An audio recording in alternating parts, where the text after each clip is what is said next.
If only fixing the economy were as easy as tuning a violin, Scott Hershey would be the most sought-after man in America. There used to be the saying, you work smarter, not harder. I'm working harder and smarter.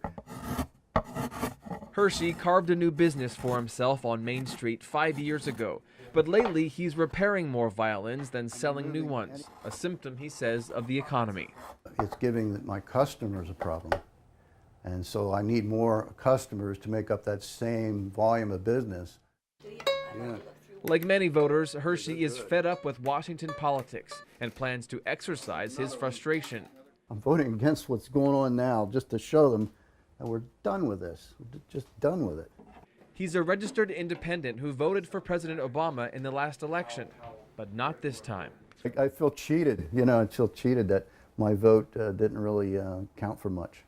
You vote for a person based on what you think they might actually do, and then when you find out what was actually done and how little was actually done, it's kind of disappointing. So we'll try again. He's siding with Republican Mitt Romney and says one election issue looms large. I'm poised for growth. Well, there are 4 workspaces in the back of his shop, but he hasn't hired anyone to work here because he doesn't know how much it'll cost him under the new federal health care law. We're unsure of where that might all go.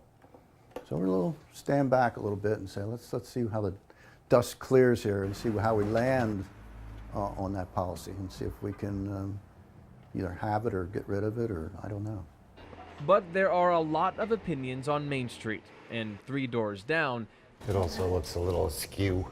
Richard Riley has a perspective as different as the art he's helping hang. He and his wife Danielle opened a modern art gallery, Metropolis Collective, in June. To me, it seemed like an ideal time to start a business. The paintings in this month's exhibit drip with inspiration from the Occupy Wall Street movement, something that struck a nerve with Riley. The professionals were the ones who were behind the entire economic collapse. It doesn't seem that ludicrous to think I might be able to do better by myself. He doesn't think the outcome of the presidential election will really affect how he runs his business, but on a personal level, Riley is engaged in the campaign. I grew up in the 60s, like, the American dream and da-da-da-da-da. And I watched social programs make a difference in America, and it worries me that we're becoming almost third-worlded, where we're just going to have the very rich and the very poor. While his neighbor up the street is voting against President Obama, Riley says he will vote for the president. But both men wish there was a better choice on the ballot, someone more tuned in to what really matters to them on Main Street.